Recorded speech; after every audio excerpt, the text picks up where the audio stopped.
Vivo só pra ti. Tá bom então, pode passar.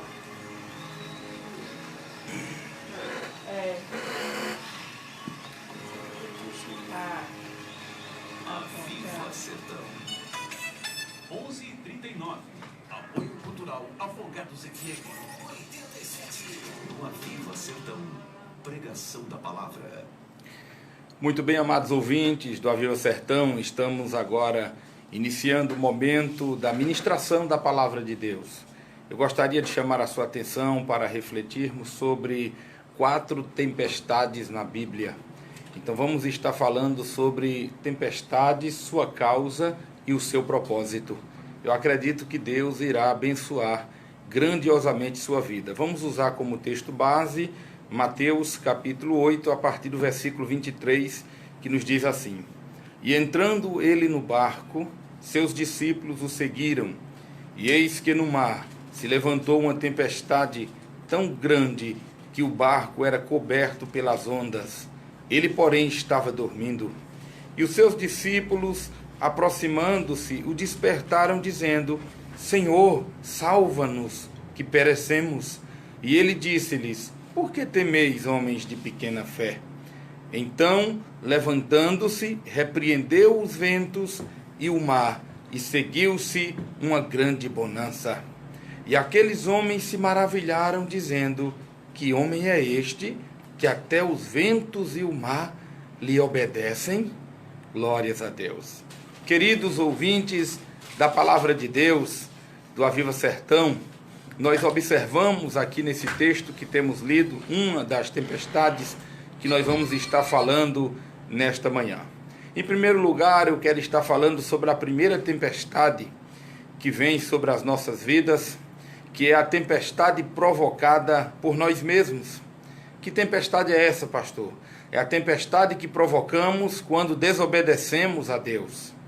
A Bíblia diz que Jonas era um profeta do Senhor, e o Senhor ordenou que ele fosse levar uma mensagem de arrependimento na cidade de Nínive. Jonas, porém, não quis obedecer a Deus, porque ele sabia que os homens de Nínive eram cruéis, e ele então não quis levar essa mensagem, porque ele não desejava que aquele povo viesse a se arrepender. E a Bíblia diz que ele tomou então um destino para o oposto do que Deus tinha lhe ordenado. Em vez de ir para Nínive, ele vai para Tarsis. E a Bíblia diz que ele desce ao porão do navio e simplesmente vai dormir.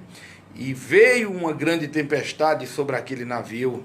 Os homens começaram a ficar apavorados, os homens começaram a jogar no mar, as suas bagagens, as suas mercadorias. Aí quando os homens viram que o barco estava ao ponto de afundar, eles então começaram a invocar os seus deuses segundo as suas crenças.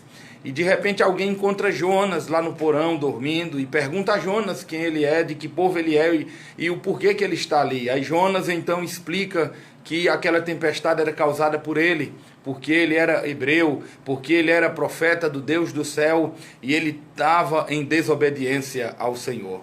E ele pede que aqueles homens o lancem no mar para que a tempestade viesse cessar. E assim aconteceu, queridos. Ele foi lançado ao mar, mas a misericórdia de Deus o acolheu, ordenando Deus um grande peixe que o engoliu, e ele passou ali 3 dias e 3 noites no ventre daquele peixe, e ali ele se arrepende, e ali ele clama ao Senhor, ele ora ao Senhor, e Deus lhe dá uma oportunidade dele poder voltar e levar a sua mensagem. Então essa tempestade é a tempestade que vem sobre nós quando não estamos fazendo a vontade de Deus. Quando tomamos decisões erradas, quando tomamos decisões baseadas no nosso próprio coração, sem consultar a Deus, ou até mesmo cientes de que Deus não está se agradando e nós insistimos com coisas erradas. Então, se você quer que essa tempestade cesse na sua vida, não tem outro jeito. Se arrependa, se converta ao Senhor, venha para a presença do Senhor e Deus então fará com que essa tempestade cesse, porque você estará andando no centro da sua vontade. Glórias a Deus. A segunda tempestade que nós vemos registrada na palavra de Deus, queridos, é do texto que nós temos lido. Nessa tempestade, aleluias, nós estamos com Jesus. Ou seja, Jesus está no barco conosco. Então, mesmo estando com Jesus, mesmo Jesus estando no nosso barco, não somos isentos de passar por tempestades, não somos isentos de passar por problemas, não somos isentos de enfrentar lutas e dificuldades. Nem sempre uma tempestade significa que é porque nós estamos em pecado, que é porque nós estamos em desobediência, porque Jesus estava no barco com os seus discípulos, e a Bíblia diz que veio uma tempestade sobre aquele barco, e Jesus estava dormindo na polpa daquele barco. Os discípulos tentaram resolver o problema, como não conseguiram, eles despertam o mestre, eles clamam: mestre, nós perecemos. E Jesus então calmamente repreende aquele vento, e houve bonança naquele lugar. Então, querido, em nome de Jesus, entenda o que Deus está falando com você nesta manhã. Mesmo estando com Jesus, nós não estamos livres de passar por problemas, porque em João 16:33, a palavra de Deus diz que esta é a mensagem que Jesus passa para nós. Ele diz que a nossa paz depende dele, louvado seja Deus, e que no mundo nós teremos aflições, mas nós temos que ter bom ânimo. Então são as tempestades, são os problemas, são as dificuldades que vêm no dia a dia sobre a nossa vida. Ele diz lá em João 16:33, tenho-vos dito estas coisas para que tenhais paz em mim. No mundo tereis aflições, mas tende bom ânimo, porque eu venci o mundo. Então você não pode perder a fé, você não pode perder a confiança, você não pode deixar de acreditar no sonho, na promessa, porque o vento está soprando, porque a tempestade está assolando. Jesus está nesse barco, Jesus está com você. Ah, mas ele parece que não ouve as minhas orações, é o momento de silêncio, mas você sabe que na hora da prova, o professor fica em silêncio.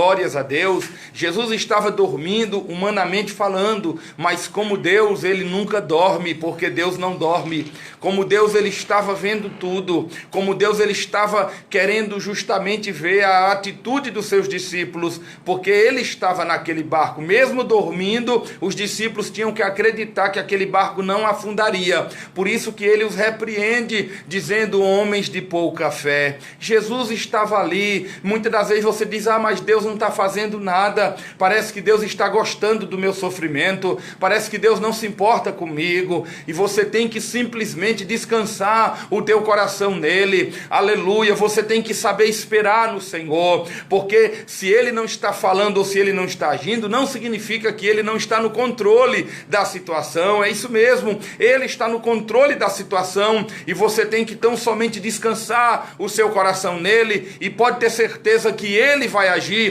na hora certa, no momento certo ele vai agir. Louvado seja Deus. E a terceira tempestade que eu quero estar falando nesta manhã é a tempestade ordenada pelo próprio Jesus. Em Mateus 14, a Bíblia diz que ele obrigou os seus discípulos a ir para o outro lado enquanto ele ia orar. Glórias a Deus. Os discípulos parece que não estavam querendo ir, mas Jesus, a Bíblia diz que Jesus obrigou, ele ordenou: vocês vão, vocês devem ir. E eles foram por ordem do Senhor. E a Bíblia diz que Jesus está orando desde a tarde e vai se entrando na noite, e quando está chegando próximo da quarta vigília da noite, o Senhor Jesus, ele vem andando sobre as águas. Glória a Deus, porque a dificuldade assolava os discípulos, eles estavam no meio do mar, e a Bíblia diz, queridos, que o vento era contrário. Glórias a Jesus. E o Senhor então vem ao encontro deles andando sobre as águas. Sabe o que significa isso, queridos? Nesse tipo de tempestade ordenada por Deus,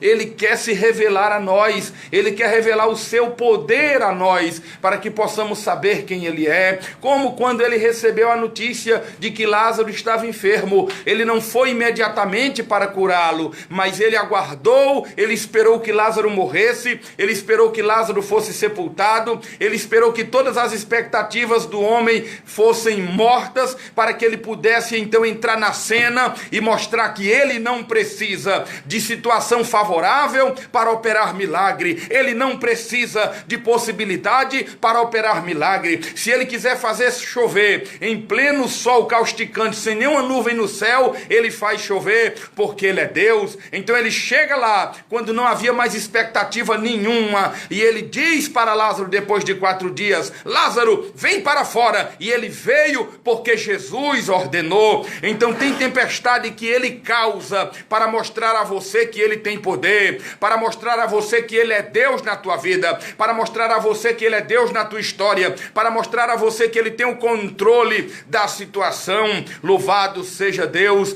para todo sempre. E por último, queridos, nós vamos estar falando de uma tempestade que nos advém, que nós pensamos que é para a nossa destruição, mas essa tempestade é livramento do Senhor para as nossas vidas. A Bíblia diz em Atos 27 que Paulo, ele está, louvado seja Deus, em um navio, e esse navio está a ponto de naufragar. E ele fala para aqueles homens que eles deveriam, não ter feito essa viagem e deveriam ter esperado aquele momento de tempestade passar, mas eles não deram ouvidos a Paulo. E a Bíblia diz que a situação se agravou muito. Louvado seja Deus. A situação se agravou muito, mas Paulo ora a Deus e um anjo do Senhor visita Paulo e fala para Paulo: não temas, Paulo, porque eu entreguei a vida de todos eles a ti. Sabe quantas pessoas tinham naquele navio? 276 pessoas. E o Senhor disse: olha, nenhum vai morrer, porque eu os dei nas tuas mãos. E Paulo entrega a mensagem para eles, Paulo conforta o coração deles, e a Bíblia diz que eles vão dar em uma ilha chamada Malta, queridos, e nenhum daqueles homens pereceram, glórias a Deus, e houve uma grande obra ali naquela ilha, glórias sejam dadas a Jesus. O apóstolo Paulo, ele prega o evangelho, ele cura os enfermos ali naquela ilha, o nome do Senhor é glorificado naquele lugar. Então tem situações, queridos, que o Senhor traz em nossas vidas para nos levar para um propósito dele, para nos levar para um objetivo dele. Não é para o nosso mal, é para o nosso bem, é para o nosso crescimento, porque Deus não quer que vivamos em uma igreja simplesmente cumprindo rituais e vazios de Deus, sem conhecer Deus, sem amar Deus, sem mudança, sem transformação na nossa vida. Deus não quer que você continue na igreja sendo essa mesma pessoa, agindo do mesmo jeito, se comportando do mesmo jeito. Tem que haver mudança na tua vida, tem que haver transformação na tua vida. As pessoas têm que olhar para você e tem que dizer: essa pessoa agora mudou, essa pessoa agora é diferente, porque essas tempestades é para trabalhar justamente o nosso caráter. Essa tempestade é para forjar em nós o caráter de Deus, para que as pessoas possam ver que o evangelho tem poder de transformação sobre as nossas vidas. Então que Deus te abençoe. Não fique desesperado pensando que essa tempestade é para o teu mal, porque não é. Essa tempestade vai te levar, louvado seja Deus, para um nível maior de confiança em Deus, porque Deus é poderoso e você precisa conhecer o seu poder. E para conhecer o seu poder são através de adversidades, de dificuldades, e ele vai se revelar a você. Ele vai mostrar para você e para todos que estão em sua volta que ele é contigo, que ele está contigo, e nessa situação o nome dele vai ser glorificado. Você vai crescer na fé, você vai crescer na confiança, e a todas as pessoas vão dizer: verdadeiramente aquela mulher tem um Deus vivo, verdadeiramente aquele homem tem um Deus vivo. Que Deus te abençoe, meu querido, minha querida. A hora não nos permite mais nos alongar, e que esta palavra possa alcançar o teu coração e te trazer a bênção de Deus. Mando um abraço aqui para os irmãos que estão aqui na nossa live agora participando, nosso irmão Nildo Lotação, nossa diaconisa Nel, nossa irmã Elka lá em São Paulo está aqui participando da nossa live também nesta manhã. Que Deus em Cristo vos abençoe, em nome de Jesus, a todos vocês, fiquem na paz do Senhor. Amém. Chegamos no finalzinho da programação, né? Graças a Deus por isso, porque até aqui o Senhor tem nos ajudado. E nós vamos continuar, né? Vamos orar com o pastor e logo após vai ficar esse lindo louvor a pedido do nosso irmão Nildo, né? Ele pede louvor com Elião Oliveira, Adorarei, e oferece para todos os ouvintes, todos da Sarça, especial para sua esposa, a irmã Patrícia e também a sua filhinha Raquel. Vai ficar esse louvor lindo do coração de Deus para o teu coração. Vamos orar. Amém. Vamos orar neste momento, em nome de Jesus. Querido Deus e eterno Pai, nós te agradecemos por mais esta manhã neste lugar. Meu Deus, nós te louvamos pela sua palavra, nós te louvamos pela orientação do Espírito Santo que o Senhor está trazendo para tantas vidas nesta manhã. Ó querido e soberano Deus, dê ao teu povo discernimento para que eles possam entender qual é o teu propósito nas suas vidas, para que em vez da murmuração eles possam ser gratos, em vez da murmuração que eles te adorem, em vez da murmuração que eles te louvem, em vez de ficarem desanimados, parados, que eles se fortaleçam na tua presença, porque, meu Deus, todas as situações que vêm sobre nós, oh, louvado seja o Senhor quer nos ensinar, o Senhor quer nos forçar a crescer, porque o Senhor quer que o teu povo cresça na graça e no conhecimento de nosso Senhor Jesus. Então abençoe a todos os nossos ouvintes agora, em nome do Senhor Jesus, amém. Meus queridos, já estamos no fim do programa, você é o nosso convidado para estar conosco na Escola Bíblica, pastora, nesta manhã de domingo. Está sendo uma bênção a nossa Escola Bíblica, não é verdade? Verdade. E à noite, grande culto da família às 19 horas. Na semana, terça, quarta e quinta, nós esperamos por você ali, sentido Tabira, e na segunda, quarta e sexta, no Laura Ramos. Que Deus em Cristo vos abençoe. Até o próximo sábado, se o Senhor permitir.